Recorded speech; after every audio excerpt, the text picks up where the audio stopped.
주 여기 함께 하시네. 나 예배해, 나 예배해. 이곳에 운행하시네. 나 예배해, 나 예배해. 모든 맘 위로하시네. 나 예배해, 나 예배해. 상한 자 치유하시네.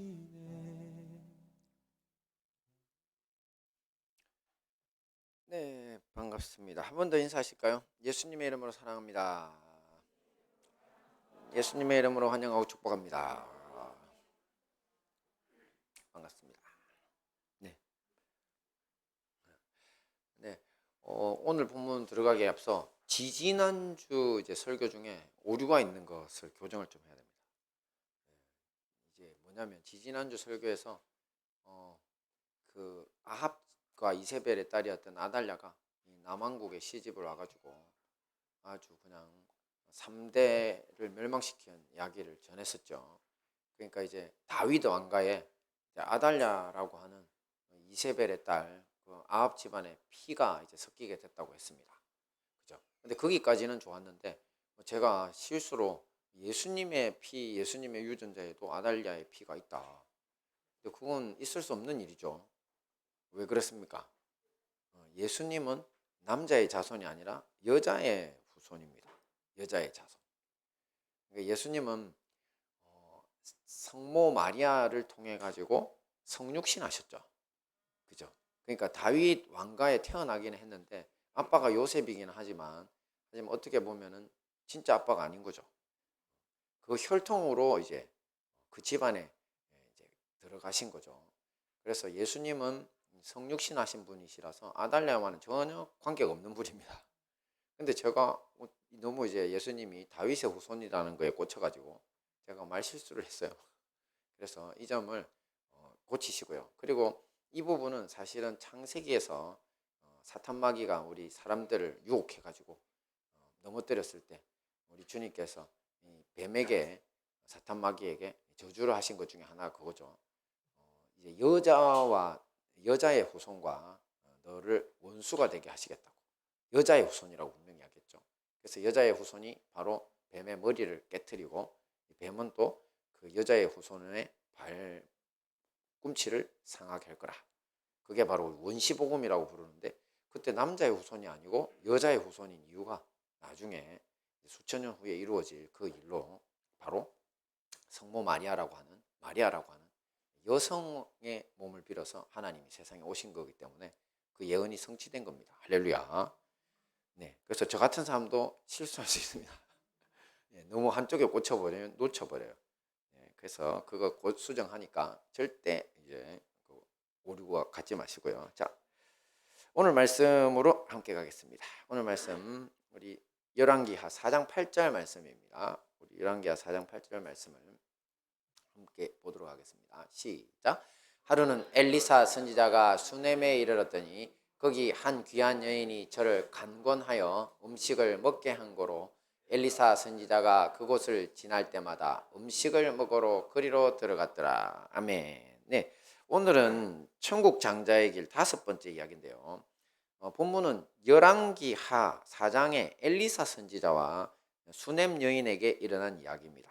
이 이야기 속에는 우리가 살아가는 인생길에서 만날 수 있는 여러 역경들, 어려움들을 이겨내고 승리할 수 있는 교훈이 들어 있습니다. 그래서 오늘은 특별한 배려, 특별한 축복이라는 주제로 함께 은혜를 나누도록 하겠습니다. 먼저 전체적인 이 이야기 스토리를 한번 보면요. 엘리사 선지자는 이스라엘 나라가 남유다 북이스라엘로 나눠진 분열 왕국 시대, 마치 우리나라 남북한이 나눠진 것과 똑같은 시대에 북이스라엘의 선지자로서 약 60여 년간 활동을 했습니다. 그의 활동 기간 동안 주로 무대가 어디였냐면 이 갈멜산과 요단강 지역을 오가면서 사명을 감당했었는데요. 그 길목에 있던 것이 바로 오늘 본문의 수넴이라는 지역입니다. 저 빨간 표시로 우리 화면에 나와 있죠. 수넴. 근데 이 지역은 옛날부터 높은 산과 비옥한 땅, 풍부한 물로 아름다운 풍광을 자랑했습니다. 사실 이스라엘 나라 같은 쪽이 무슨 지역입니까? 아주 그 사막지대가 많은 나라에서 드문 경우죠. 그런데 이곳에서는 그 아름다운 경치에 따라 그런지 성경에서 이 다윗의 마지막 후궁이었던 그 이스라엘 나라에서 제일 아름다운 여인을 구했었는데 아비삭이라고 하는 여인의 고향이 바로 저기 수넴이고요. 또 솔로몬 왕이 사랑했던 이 술람미 여인, 그 아가새에 보면 술람미 여인과 사랑에 빠지는데 그 술람미 여인의 고향입니다. 술람미가 수넴입니다. 아름다운 여인들의 고향이죠. 고장이었던 거죠. 자, 오늘 본문은 이런 아름다운 지역 수넴에서 한 부유한 여성의 초청으로 엘리사 선지자가 음식을 대접받는 것에서부터 시작됩니다. 이 이후에도 이 여성은 엘리사 선지자가 수넴 땅을 지나갈 때마다 그를 초청해서 음식을 대접했습니다. 그리고 엘리사 선지자는 하나님의 거룩한 사람이니까 그가 쉬고 갈 특별한 공간을 마련하면 좋겠다고 해서 자신의 남편에게 허락을 받아서 이 방도 마련해 줬습니다. 하나님을 향한 신실한 믿음이 있는 여성이다 보니 하나님의 사람에 대해서 특별한 배려를 한 거죠. 자, 하루는 이렇게 마련된 방에 누워 편안하게 쉬고 있던 엘리사 선지자가 이 불현듯 고마운 마음을 전하고 싶었습니다. 그래서 자기 사환이었던 게하시에게 이 수넴 여인을 불러오라고 합니다. 자, 엘리사 선지자는 문 밖에 서 있는 여성에게 감사를 표하고 혹시 왕이나 군대 장관들에게 뭐 구할 것이 있으면 자신에게 말해보라고 합니다. 왜냐하면 이때 엘리사 선지자가 정치적으로 정치인들을 많이 돕고 있던 시기거든요. 자, 하지만 이 여성은 그런 일은 없습니다 하고 곧바로 돌아갑니다. 자, 그래도 뭔가 보상을 해주고 싶었던 엘리사 선지자에게 그의 곁에 있는 시종 게하시가 이 여인은 자녀가 없습니다. 관찰력이 좋은 거죠. 그리고 그 남편은 늙었다라고 알려줍니다. 자, 이 말을 듣고 다시 그 여성을 부르라고 하고 문 밖에 서 있는 여성에게 그대가 1년 후에 아들을 낳게 될 것이라 하나님의 이름으로 축복의 말씀을 전했습니다. 자, 그리고 그 축복대로 이 여성은 정말 딱 1년 후에 아들을 얻게 됩니다. 자, 이렇게 얻은 아들이 자라면서 행복한 시간을 누리고 있었는데 그러던 어느 날 큰 사건이 터지고 맙니다. 아이가 들에서 일꾼들을 데리고 추수를 하던 아버지에게 갔다가 아주 심한 두통을 호소하면서 돌아왔습니다. 그리고는 엄마의 무릎에 앉아 있다가 그만 죽고 말았습니다. 그 엄마의 무릎에 앉을 나이 정도면 3살에서 5살 정도로 생각이 되거든요. 그리고는 이 참담한 상황 속에서 아이 엄마는 그 죽은 아들을 안고 엘리사 선지자의 방으로 갑니다. 그리고는 엘리사 선지자를 위해서 자기들이 마련해 놓았던 침상 위에 그 죽은 아이를 눕혀두고 문을 가만히 닫고 나왔습니다. 그리고 즉시 남편에게로 달려가서 아이의 죽음에 대해서는 일체 말하지 않고 선지자에게 다녀올 일이 있으니까 자신에게 나귀와 종을 한 명 붙여달라고 합니다. 그리고 그 나귀를 타고 갈멜산에 이제 엘리사가 거처하는 곳에 도착해서 이 여성이 엘리사 선지자 발 앞에 엎드려 가지고 그 발을 붙잡고 그냥 울기만 합니다. 자, 그러면서 이제 그 이야기를 들은 엘리사 선지자가 자신의 사환 게하시에게 자기가 가지고 있던 지팡이를 주면서 즉시 달려가서 이 지팡이를 죽은 아이의 얼굴에 놓으라고 했습니다. 하지만 수넴 여인은 엘리사 선지자가 직접 가지 않으면 자신도 절대 돌아가지 않을 것이라고 그 자리에서 매달리죠. 자, 이에 엘리사 선지자도 그들을 따라 나섰습니다. 그들이 가는 동안 앞서 갔던 엘리사 선지자의 사환 게하시가 돌아왔는데 선지자가 시킨 대로 했지만 아무 일도 일어나지 않고 아이는 그대로 죽은 채로 있다고 했습니다. 자, 엘리사는 집에 도착해서 자기의 침상에 눕혀진 아이를 보고는 문을 닫습니다. 그리고 먼저 하나님 앞에 기도를 드리고 그리고 아이의 시신 위에다가 자신의 몸을 덮습니다. 시신 위에 그대로 아이의 입에 죽은 아이의 입에 자기 입을 맞추고 그 다음에 아이의 눈도 대고 그런 거 보면 엘리사 선지자가 이렇게 덩치가 좋은 사람 아니었던 것 같아요. 그죠? 성경의 기록 그대로입니다. 입술 대고 눈도 아이 눈에 맞추고 완전히, 그리고 아이 위에 엎드려 가지고 팔, 온몸을, 자기가 죽은 아이, 사실 이거 율법에서는 절대 금지되는 일입니다. 죽은 시체 만져서도 안 되는데 죽은 아이의 입에, 눈에, 온몸을 이렇게 마치 십자가 형상으로 아이를 덮습니다. 자, 그러고는 아이가 7번을 재치기 하고 눈을 떠서 살아나는 기적이 일어납니다. 할렐루야. 자, 이렇게 다시 살아난 아이를 받은 수넴 여인은 엘리사 선지자의 발 앞에 엎드려서 절을 하고요, 아들을 안고 방을 나갔습니다. 자, 여기까지가 이제 오늘 스토리인데요. 자, 이 말씀이 우리에게 주는 어떤 교훈이 있는지 우리 연구하고 적용을 한번 해보겠습니다. 먼저 함께 봅니다. 시작. 특별한 배려. 네, 앞에서 수넴 여인이 엘리사 선지자는 하나님의 거룩한 사람이니까 쉬고 갈 특별한 공간을 마련하면 좋겠다고 그렇게 생각해서 남편에게 부탁해서 이 방을 마련했다고 했습니다. 자, 우리 개정 성경에는 이 부분을 이렇게 설명하고 있는데 볼까요? 시작. 우리가 저를 위하여 작은 방을 담 위에 짓고 침상과 책상과 의자와 촛대를 진설하사이다. 뭐 이렇게 했는데요. 자, 비교적 간단한 소개죠. 자, 이 부분을 히브리어 원문 성경으로 찾아보면요, 우리 개정 성경의 번역이 대단히 부족하다는 것을 알 수 있습니다. 우선 작은 방을 담 위에 만든다라고 했는데, 자, 이것은 이미 지어진 집 위에다가 다락방을 올린다, 이 정도로 오해할 수 있는 부분이 있거든요. 그래서 보면은 제가 명화 같은 걸 찾아봤는데 거의 다 엘리사가 거처하던 방은 자기들이 살던 집 위에 다락방 모양으로 돼 있어요. 근데 원어 성경에 충실하게 해석하면 아닙니다. 바로 독립된 담장이 있는 작은 건물을 하나 건축하다는 겁니다. 아예 그냥 별개의, 우리는 별채라 그러죠. 별채를 아예 담장까지 지어가 만들어 준 겁니다. 그리고 성경은 그 방에 침상과 책상과 의자를 두자 이렇게 간단히 번역했지만 그것도 좀 너무 부실한 번역입니다. 자, 특별히 의자에 대해서 히브리어 원어가 키세라고 하는 그런 단어를 사용하는데, 이 단어는 일상에서 사용하는 단어가 아닙니다. 그러니까 단순한 나무 의자가 아니라 영광의 자리, 왕의 보좌라는 말로 이 왕의 권위와 권세를 나타낼 때나 사용하는 단어라는 거죠. 자, 그러니까 당시 이스라엘 주거 문화를 참고해서 보면요, 그 방에 카페트와 가죽을 깔고 테이블과 또 왕이 앉을 만큼 귀한 의자 겸 침상을 마련했다, 이런 겁니다. 어마어마하게 좋게 만들었다는 뜻이에요. 그리고 또한 촛대를 마련하자 했는데 이때 쓰인 단어도 메노라라는 단어인데 이건 역시 단순한 촛대가 아닙니다. 등잔입니다. 등잔. 이 메노라는 하나님의 성막이나 성전에서 쓰던 것인데, 특히 올리브 기름을 태워서 엑스트라 버진 있죠. 처음 난 제일 좋은 거. 그 기름으로 이제 태워서 향기도 나고 빛도 나는 그런 성소를 밝히던 그런 물건이거든요. 자, 그러니까 이걸 다 정리를 해보면 어떻게 되냐면, 수넴 여인이 엘리사 선지자를 위해 마련한 곳은 오직 엘리사 선지자만을 위한 독립된 공간, 담장이 아예 둘러쳐 있는 독립된 별채, 또 침상은 왕이 앉고 누워도 될 만큼 귀한 것으로 준비하고, 또 향기를 뿜으면서 은은한 빛을 주는 등잔은 마치 하나님의 성전 내부를 방불케 할 만큼 거룩하고 안락한 공간이었다는 겁니다. 자, 특별한 대접이죠, 그죠? 진짜 특별한 대접이에요.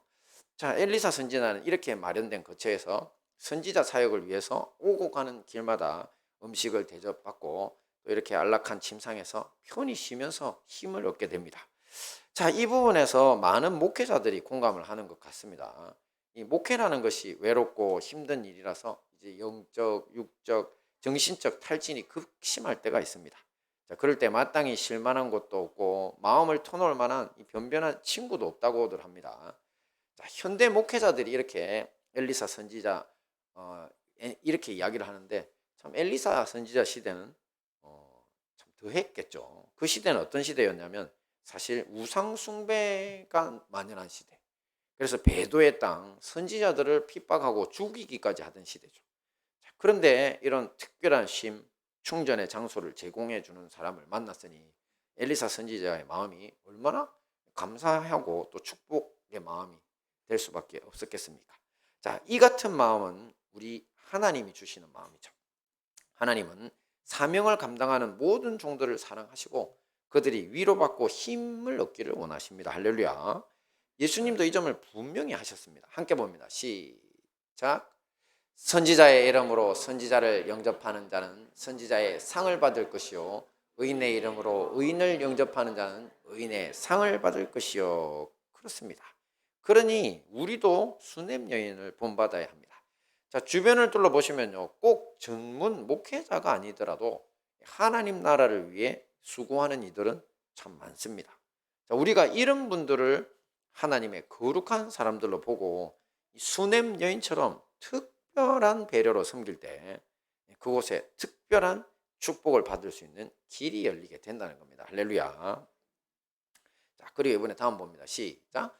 특별한 축복. 네, 오늘 본문 속 여성은 하나님의 사람을 특별히 배려해서 이 자녀를 얻었다고 했는데요. 근데 이것이 왜 특별한 축복이냐? 보니 자녀를 얻었으면 대단한 거지. 근데 더 대단한 이유가 있습니다. 왜냐하면 당시 이스라엘 나라의 상속 제도에 의하면 남편이 죽고 자녀가 없을 경우에 이제 이런 경우 과부가 된다 그러는데 과부가 된 아내는 그 재산을 하나도 상속받을 수 없습니다. 자녀가 없으면. 모든 재산은 남편의 형제나 또 형제도 없다면 가장 가까운 친척에게 상속되었습니다. 그래서 미망인은 형사 취수 제도에 의해 가지고 남편이 죽으면 그 형수를 동생들 중에서 한 사람이 얻게 되니까 그 동생에게 다시 아니면 형제들에게 시집을 가거나 아니면 자기 친정에 그냥 빈손으로 돌아가야만 했습니다. 자, 그러다 보니까 당시 사회에서는 자녀를 낳지 못하던 여성들이 남편이 죽고 나서는 멸시받고 가난에 시달리는 그런 아주 힘든 과부가 되었더랬습니다. 오늘까지도 아프리카나 중동에서는 이런 일이 실제로 이슬람 국가에서 일어나고 있다고 합니다. 자, 자녀가 없는 여성의 처지는 한마디로 남편이 죽고 나면 장래일이죠. 얼마 안 남은 일인데 가정이 깨지고 자신의 모든 삶이 깨져버리는 재앙 수준이라는 겁니다. 자, 성경 말씀에서는 특히 이 여성의 남편이 젊다고 했습니까? 늙었다고 했습니까? 늙었다고 했습니다. 나이가 많더이다라고 게하시가 이야기를 해줘서 알게 된 거죠. 자, 그런데 자식이 없다고 했으니까 이 수냄 여인을 기다리고 있던 것이 바로 임박한 재앙이었던 것입니다. 자, 그러니 자녀를 얻게 된 이 여성의 기쁨은 오늘날 우리의 상상을 초월하는 특별한 축복이었던 거죠. 자, 이렇게 우리 곁에서 수고하는 하나님의 사람들을 특별히 배려하는 이들에게는요, 이러한 특별한 축복이 기다리고 있다는 사실을 우리가 알 수 있는 겁니다. 자, 다음 봅니다. 시작. 역경을 축복으로. 네. 그런데 앞에서 보신 것처럼 이런 특별한 축복으로 태어난 아이가 어떻게 됐습니까? 네, 죽었죠. 그것도 갑자기 죽고 맙니다. 정말 제일 예쁜 때일 텐데 그런 3살, 5살 정도. 근데 이 감당할 수 없는 시련이 다시 이 여성에게 찾아온 겁니다.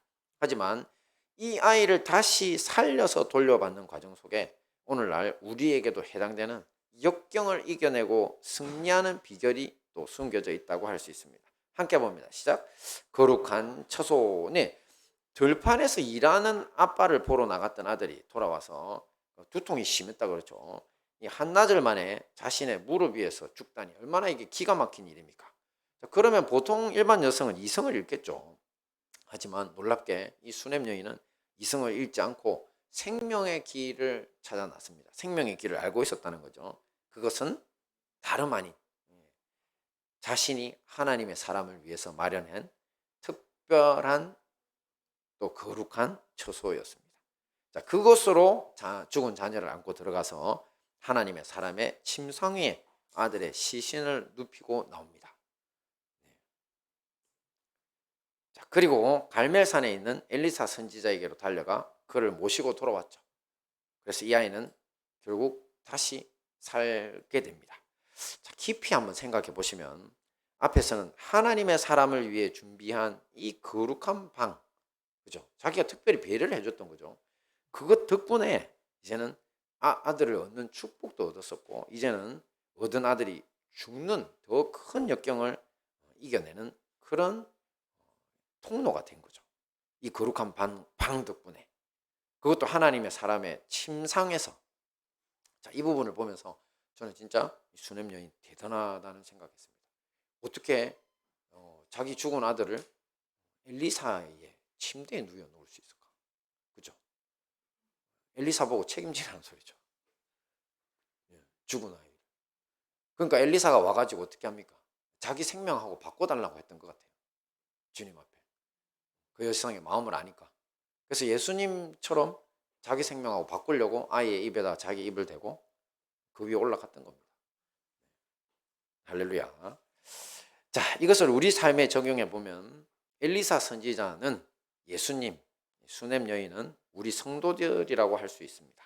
자, 우리 모두에게는 이렇게 예수님을 특별히 대접하는 거룩한 방, 거룩한 처소가 필요하다는 겁니다. 그런 장소가 없다면 그런 특별한 시간이라도 만들어야 합니다. 예수님이 찾아오시면 우리 삶의 모든 죽어있는 부분들이 살아날 수 있기 때문입니다. 할렐루야. 네. 이것을 증명이라도 하듯이요. 800년 후, 딱 800년 후입니다. 엘리사 선지자 시대에서 예수님 시대에 이 나인성이라는 곳에 예수님이 찾아가셨습니다. 근데 그 나인성에서 이제 장례 행렬을 예수님이 만나시는데요. 근데 그 장례 행렬은 뭐냐면 과부의 하나뿐인 아들, 독자입니다. 참 아까 말씀드렸죠. 이스라엘 나라에서는 자식 없는 과부가 모든 재산도 뺏기고 제일 불쌍한 처지인데, 근데 어떻게 하셨습니까? 예수님이 맞고 그 아이를 그 자리에서 살려주셨습니다. 자, 그런데 놀라운 것은 이 나인성이 바로 이 수넴 여인의 아들이 살아난 바로 옆 동네입니다. 그리고 이 장례 행렬이 지나가던 길이 어디냐면 이 나인성에서 수넴성으로 가던 길이었던 겁니다. 자, 그런데 오늘날까지도 이 골목이 그대로 존재하고 있습니다. 자, 예수님은 엘리사 선지자가 죽은 아이를 살려준 바로 그 지역에서 다시 죽은 아이를 살려서 그 어머니에게 돌려주신 겁니다. 바로 이게 예수님의 사역을 800년 전에 엘리사 선지자가 먼저 했던 거죠. 자, 그렇습니다. 예수님만 계시면 사망의 애통이 변해 생명의 기쁨이 될 수 있는 겁니다. 그러므로 우리도 예수님을 우리 삶에 모시기 위해서 뭐를 해야 된다고요? 거룩한 처소, 거룩한 시간을 만들기에 힘을 써야 한다는 것입니다.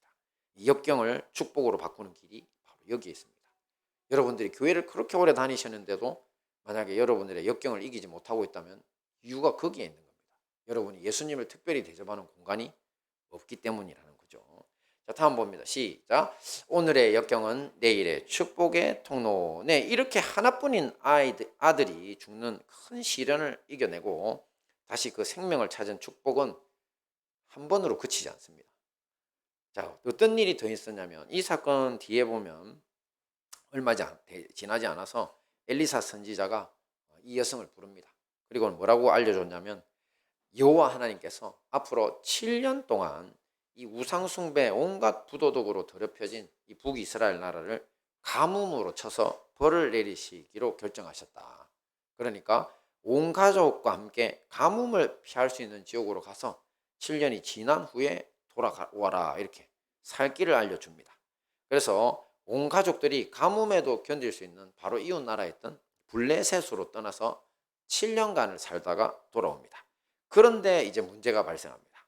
왜냐하면 7년 동안 이제 있다가 자기 집에 돌아왔는데 그 집과 땅을 비운 사이에 자기들이 전혀 알지 못하는 다른 사람들이 그 집과 땅을 다 차지하고는 돌려주지 않는 겁니다. 그 사람들을 물리치고 어떻게 주인들에게 그 땅을 아예 돌려주지를 않아요. 자, 수넴 여인은 할 수 없이 자기 아들을 데리고 왕에게로 호소하기 위해 찾아가는데요. 사실 이런 일은 여성이 하는 일이 아닙니다. 남성이 해야 되는 일이거든요. 근데 이런 거 있잖아요. 어디 감히 여자가, 우리 뭐 코미디언들 보면은 어디 감히 여자가, 뭐 갱상도 버전인데 어디 감히 여자가 이렇게 이야기하는데 사실 이게 굉장히 강한 거거든요. 근데 어디 감히 여자가 자기 아들 데리고 왕 앞에 나오나, 이렇게 될 수 있는데 그러니까 당연히 남편이 해야 될 일인데 남편이 없죠. 바로 그 7년 기간 동안에 남편이 죽었다는 것을 알 수 있는 거죠. 그만큼 남편의 나이가 많았던 겁니다. 자, 그런데 당시 북이스라엘 왕 요람도 정의로운 사람이 아니었습니다. 정의롭고 좋은 사람이 전혀 아니었습니다. 이스라엘 역사상 최악의 왕이라고 하는 아까 말했던 아달랴 집안의 아합 집안의 바로 아들로 그 역시 우상 숭배자였고요. 또 그 어미 이세벨의 지도를 그때까지도 받고 있었기 때문에 절대 착한 사람이 아니죠.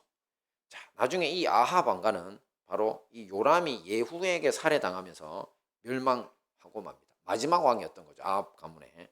자, 이런 왕에게 호소해봐야 결과가 뭐 어떨까요? 그죠? 뻔하죠. 자, 그런데 놀랍게도 이 여성이 왕에게 호소하기 위해서 온 바로 그날 마침 요람 왕이 왕궁에서 엘리사 선지자의 사환이었던 게하시와 대화를 나누고 있었습니다. 근데 게하시가 왜 거기 있었는지 성경에 이유를 말 안 해요. 제가 볼 때 그때 나아만 장군 사건 때 문둥이병 걸렸죠. 그 다음에 이 엘리사가 용서해서 치료를 해준 거예요. 그래서 치료하고 하나님 이름으로 그 문둥병을 치료해주고 그 다음에는 내보냈던 것 같아요. 그래서 게하시가 보면 총명하고 똑똑하니까 어디 일꾼 말하는 사람으로 돌아다녔던지 그래서 어떻게든 왕 곁에 이제 이야기를 나눌 기회를 얻었던 것 같아요. 근데 그 이야기의 주제가 뭐였는지 아십니까? 그 이야기의 주제가 다름 아닌 엘리사가 지금까지 행했던 큰 기적들인데 그 중에서도 수넴 여인의 죽은 아이를 살려준 이야기를 다 들려주자마자 이 여인이 왕궁 마당에 들어와서 왕을 향해서 자신들의 집과 땅에 대해서 호소하기 시작했던 겁니다. 자, 왕의 곁에 있던 게하시가 깜짝 놀랍니다. 그러면서 바로 조금 전 말씀드린 그 수넴 여인과 다시 살아난 아들이 여기 있습니다. 이렇게 그들입니다. 이렇게 왕에게 알려줍니다. 그러자 요담 왕은 악한 사람이라고 했죠. 감격합니다. 네, 감격해가지고 그리고는 그냥 그 자리에서 다음과 같은 조치를 취합니다. 성경에 있는 대로 볼게요. 시작. 왕이 저를 위하여 한 관리를 임명하여 가로되 무릇 이 여인에게 속한 것과 이 땅에서 떠날 때부터 이제까지 그 밭의 소출을 다 돌려주라. 네, 바로 전담 관리를 임명해가지고 장관 한 사람을 불러가지고 야, 너 저 집 지금까지 7년 동안 비운 집 찾아주고 그 땅, 그 다음에 그 집과 땅에서 난 그 모든 소산들 있잖아. 그 렌탈비 있잖아요. 그렇죠? 무단 점거한 거 그거 다 받고 그 다음에 곡식 났던 거 그 무단으로 차지한 사람들 거 다 뺏어가지고 다 돌려줘. 자, 여러분 놀랍지 않습니까? 자, 어떻게 그 수넴 여인과 그 아들이 왕에게 호소하러 가던 시간, 그 시간에 게하시가 왕에게 그들의 기적에 대한 이야기를 나누고 있습니다. 그죠? 어떻게 이렇게 절묘할 수가 있을까요? 이것이 누구의 은혜다? 네, 하나님의 은혜, 하나님의 역사인 겁니다. 앞에서 보신 것처럼 사랑하는 자식이 죽었다가 다시 살아나는 가정은 정말 고통스러운 것입니다. 하지만 이 수넴 여인이 믿음으로 이것을 극복한 일이 기대치도 못한 미래의 축복의 통로가 된 겁니다. 할렐루야. 우리 역시 마찬가지죠. 우리가 죽을 만큼 힘들고 고통스러운 오늘의 일들을 주님 안에서 잘 극복하고 나면요, 바로 눈앞에 보이는 현실의 기쁨을 넘어서 미래의 역경까지도 이기게 해주는 더 큰 축복의 길이 준비되어 있음을 알아야 합니다. 그러니 여러분의 사업이든 공부든 건강이든 이 불우한 가정 환경이든 어느 것 하나 쉬운 것은 없습니다. 하지만 우리 주님께서 오늘의 역경을 이겨내도록 도우시고 또 그것을 내일까지 이어지는 축복의 통로로 사용하실 것을 믿으시고요. 절대 포기하지 말고 끝까지 주님 붙잡고 승리하시기를 기원합니다. 네, 말씀을 정리하겠습니다. 오늘 우리가 이 수넴 여인의 이야기를 통해 얻은 첫째 교훈은 뭐였습니까? 특별한 배려. 그렇습니다. 하나님의 일을 위해 수고하고 또 섬기는 분들을 하나님의 거룩한 사람들로 보라고 그랬죠. 그리고 수넴 여인처럼 특별한 배려를 할 때 그분들에게 특별한 축복을 받을 수 있는 길이 열린다고 했습니다. 두 번째는요, 특별한 축복. 그렇습니다. 수넴 여인이 얻은 축복은 단순히 아들을 낳게 된 기쁨 정도가 아니라 상상을 초월하는 그녀의 인생을 송두리째 깨뜨릴 재앙을 피하는 특별한 축복이었고요. 자, 이렇게 우리 곁에서 수고하는 사람들에게 특별한 배려를 하면 이런 축복들이 우리에게도 반드시 있을 것이라고 했습니다. 마지막 교훈은 뭐였습니까? 역경을 축복으로. 그렇습니다. 이 모든 말씀으로 승리하셔서 특별한 배려로 특별한 축복을 얻는 우리 행복한 다니엘 교회와 형제교회 성도님들 되시기를 축원합니다.